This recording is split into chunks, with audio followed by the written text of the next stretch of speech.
अस्सलामुअलैकुम, मेरा नाम शकील अहमद है। सुबह जो वीडियो वायरल हुई थी रिक्शे वाले की, मैं सुबह सदर में घूम रहा था तो मेरा ट्रैफिक वाले ने 520 रुपए का चालान कर दिया था, जिसकी बिना पे मैं ये बर्दाश्त ना कर सका कि क्योंकि 520 का चालान मैं नहीं भर सकता था। मैं डायरेक्ट प्रेस क्लब पहुंच गया। प्रेस क्लब पहुंच गया तो वहां जाके मैंने वीडियो में एक दो अल्फाज ऐसे बोल दिए थे कि मेरा हफ्ते में 2 दफा चालान होते हैं। तो ये बात अभी मुझे यहाँ पे एसपी आसिफ साहब सिटी ट्रैफिक पुलिस के पास आए, उन्होंने मुझे फोन करके बुलाया।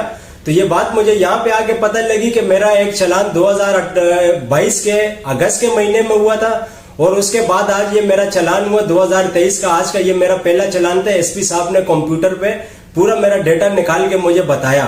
तो मैं इसके ऊपर एसपी साहब को बहुत तहे दिल से शुक्रिया अदा करता हूँ कि एसपी साहब ने मेरा ये चालान अपने जेब से पे करके ये शनाख्ती कार्ड मुझे वापस किया और मैं ये अपने अल्फाज वापस भी लेता हूँ। और एसपी साहब से, डीआईजी साहब से, पूरे के पूरे सिंध पुलिस के पुलिस महकमे से मैं इस चीज पे तहे दिल से माजरत चाहता हूँ। अगर मेरी ये बात उनको बुरी लगी हो तो अल्लाह की रजा के लिए मुझे माफ कर देना। अस्सलाम वालेकुम।